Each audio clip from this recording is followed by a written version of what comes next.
Welcome back guys to our channel Arafat Atia, and it's time for Free Talk. AHA Talks.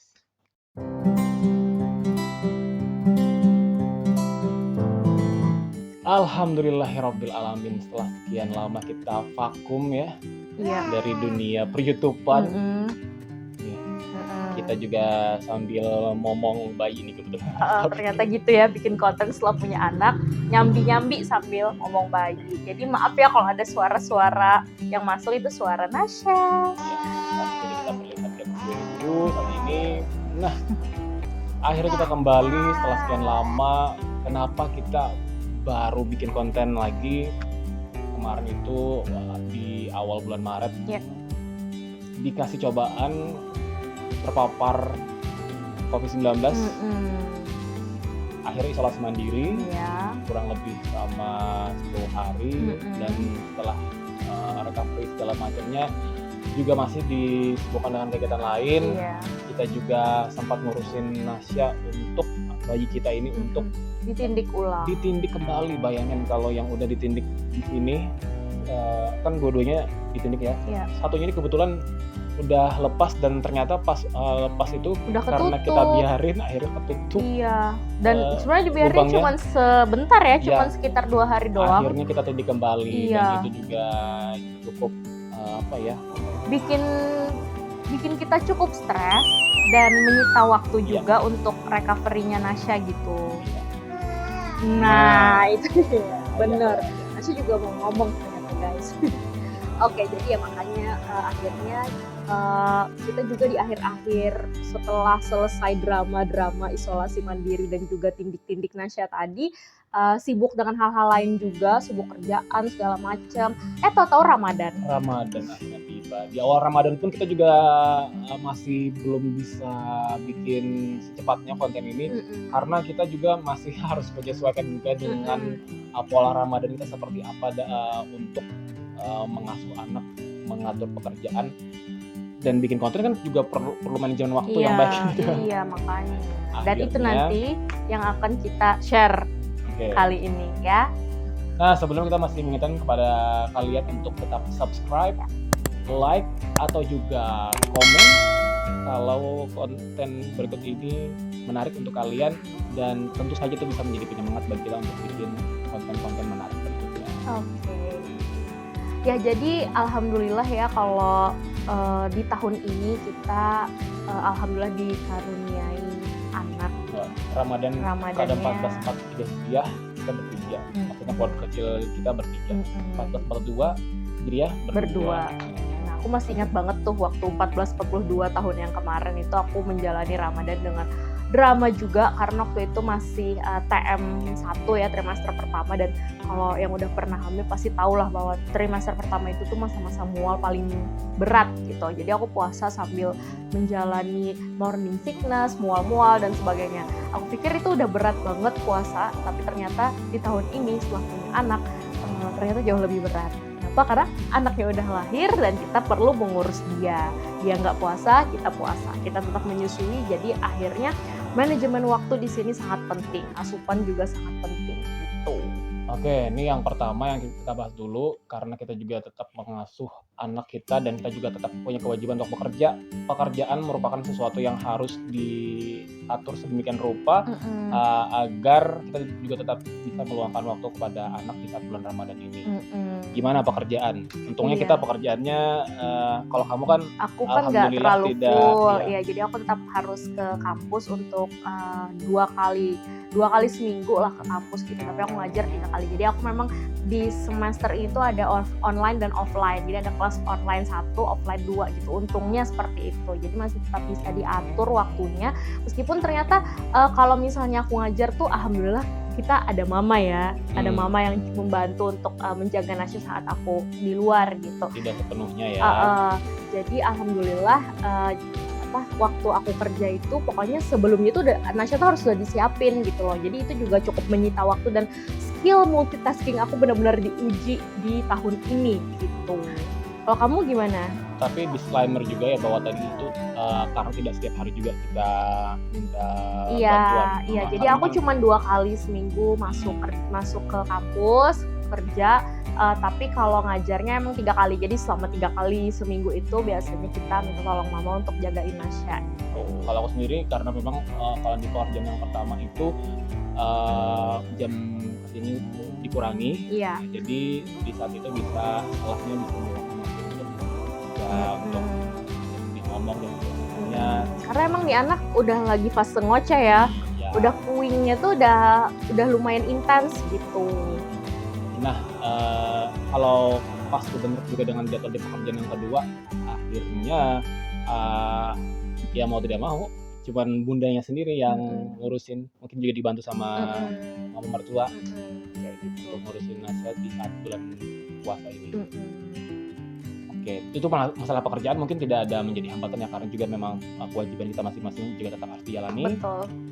Meskipun berpuasa tetap harus menjaga anak, merawat anak dengan baik. Next yang menjadi harus diatur polanya di saat bulan Ramadan adalah pola tidur si bayi kita sendiri. Iya. Si Nasya ini kan usianya baru 4 bulan mau 5 bulan gitu ya. Jadi pola tidur dia tuh masih belum terlalu fix gitu ya. Kadang dia bisa tidurnya cepat, kadang bisa lebih malam gitu ya. Nah, jadi untuk di awal-awal Ramadan waktu itu kan dia cerita juga. Jadi waktu di awal-awal Ramadan itu si Nasya ini dia sahur ikut bangun gitu ya. Terus tapi dia siangnya itu bobo. Jadi dia tidurnya malam itu dia tidurnya tuh sekitar jam 1 gitu ya. Terus dia ikut sahur, tapi setelah itu dia bobo aja sampai buka puasa. Jadi aku enak banget tuh 3 hari pertama puasa itu aku ibaratnya siang itu nggak harus mengasihi dia ya, mengasihi gitu, ngasih ASI itu enggak. Jadi aku bisa menyiapkan berbuka puasa itu enak, bisa tidur itu karena dia juga tidur. Tapi ternyata di beberapa hari berikutnya pola dia berubah dan alhamdulillah sampai sekarang kayaknya ini pola yang pas untuk kita gitu. Jadi dia emang malam tidurnya biasa jam 11, nggak lagi jam 1 gitu ya, jam 11 atau jam 12 lah kira-kira. Tapi dia nggak bangun sahur, habis itu dia bangunnya sekitar jam 9 atau jam 10. Jadi aku udah beres juga kerjaan di rumah gitu. Nah habis itu dia nggak tidur lagi tuh. Nah menjelang buka puasa dia mau tidur. Kadang ibaratnya aku tidurin dulu sebelum buka puasa atau dia ikut berbuka puasa kayak gitu. Nah pola tidur yang fix ini sebenarnya berpengaruh banget ya, karena kalau dia tidurnya nggak cukup dia bakal rewel. Kalau dia rewel semua pekerjaan tuh bakalan kacau gitu. Jadi alhamdulillah sekarang udah cukup. Ini udah hari keberapa sih hari ini? Kalau kita shoot hari ini 21 Ramadan. Nah jadi di 21 Ramadan itu kita udah dapat pola tidur Nasya yang cukup pas lah untuk kita kayak gitu. Formulanya udah tepat ya. Iya. Ini sangat penting sekali untuk mengatur tidurnya karena menyangkut dengan apa yang akan kita kerjakan di bulan Ramadan. Tidak hanya pekerjaan-pekerjaan kewajiban, namun kan ada juga ibadah-ibadah di bulan Ramadan berlipat halanya. Tapi juga memang puasa ada suatu kewajiban sahur. Nah apalagi buka puasa, juga ibadah tarawih. Nah hal-hal yang demikian itu sangat berpengaruh ketika bayi kita itu tidak dalam keadaan kondisi yang baik ataupun dia dalam keadaan yang tertidur pada saat kita akan mengerjakan yang tadi aku sebutkan tadi ya, baik itu sahur, buka puasa ataupun saat kita tarawih. Iya, jadi kalau buat kalian yang punya anak emang penting sekali untuk bisa membuat pola tidur yang bagus ya saat bulan Ramadan gitu, biar ibadah kalian juga tidak terganggu. Dan kalau memang dia nggak tidur, ya terpaksa kalau tetap mau ikut beribadah ya kita bisa-bisalah gitu untuk ibaratnya men-style si anak ini biar anak ini tetap bisa ikut kita, dia dilibatkan gitu ya, misalnya dia tetap entah dia ditaruh di samping kita kah atau kayak gimana gitu, dikasih mainan atau gimana, yang penting kita tetap bisa ikut beribadah sunnah di bulan Ramadan ini. Nah itu juga kesulitan karena tidak juga setiap saat ketika dia dalam keadaan yang tidak tidur itu dia dalam keadaan tenang untuk ikut menyaksikan kita. Iya, kita sempat kayak gitu juga ya awal-awal kan ya. Ketika kita ikut sertakan, misalnya di tarawih kan di samping kita kan dia kita kasih ini kan tempat gitu. Iya. Kita kan harapannya tetap bisa beribadah Dengan tarawih tenang. dengan tenang, dan dia cuma hanya bisa menyaksikan, tapi tidak selamanya begitu. Kadang juga, dia cranky. ya akhirnya gitu. Jadi ya si bapak cepet-cepet deh. Jadi dia menyesuaikan gitu loh. Yang penting istrinya tetap bisa ikut beribadah juga, meskipun tidak bisa seperti biasanya, tapi ibaratnya tidak ketinggalan lah kayak gitu ya, tetap bisa. Karena istri dan ibu mertua sangat ingin diimami jadi suami harus Imam di rumah. Jadi imam di rumah. Kadang-kadang pengen juga sih ke masjid, jadi Ada beberapa kali kan ke masjid juga. akhirnya tetap juga meluangkan untuk ke masjid. Minta izin dulu, kebetulan pas dia lagi berhalangan diminta meluangkan waktu ke masjid bersama dengan jemaah-jemaahnya. Karena kangen juga, karena di masa-masa sebelumnya sama sekali tidak meluangkan untuk pergi ke masjid karena pandemi. Iya, waktu itu pandemi. Sekarang udah agak tahun lalu tuh full di rumah ya. Karena sekarang aturan juga diperbolehkan untuk melaksanakan kegiatan keagamaan, jadi ya dimanfaatkan dengan baik di bulan Ramadan ini. Iya. Oke, itu tadi terkait dengan pola tidurnya yang juga berpengaruh terhadap kegiatan kita selama bulan Ramadan untuk kegiatan ibadahnya. Next lagi adalah membagi tugas domestik di rumah. Ya. Jadi aku benar-benar cukup terbantu karena suami juga waktu kerja, jam kerja dia kan agak dikurangi gitu ya. Jadi dia ada waktu di rumah gitu. Nah, jadi emang karena si anak ini kan kita susah juga ya untuk, maksudnya si anak tuh kan tidak bisa terlalu disiplin di umur dia yang seperti ini. Kita biasanya juga menyesuaikan dengan dia gitu. Nah, jadi saat aku nggak bisa, emang aku harus minta tolong sama suami gitu untuk bantuin kayak cuci piring atau misalnya nyiapin buat buka gitu ya, atau nyiapin buat sahur gitu, nah kayak gitu. Jadi kamu biasa ngerjain apa aja? Cuci piring iya.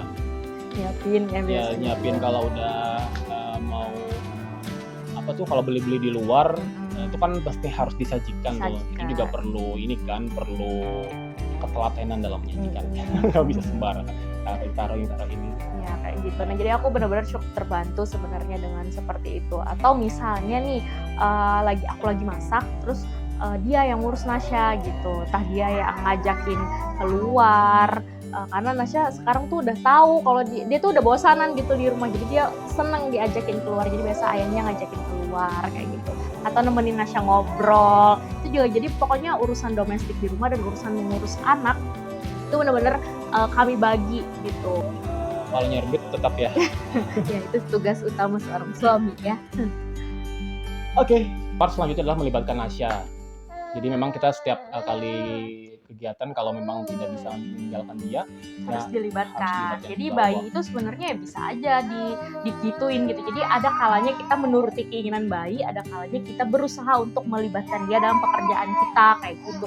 Jadi kayak misalnya aku lagi prepare makanan di dapur atau masak, ya aku ngajak dia ke dapur gitu, sambil ngobrol sama dia, sambil potong-potong sayur, sambil goreng-goreng. Yang penting sejauh kita bisa terus mengamati dia dan dia aman gitu ya. Nah, itu nggak apa-apa kita melibatkan anak. Oke, terakhir kita juga harus bisa meladeni dia, karena sekarang dia sudah sering ngoceh nih seperti ini nih.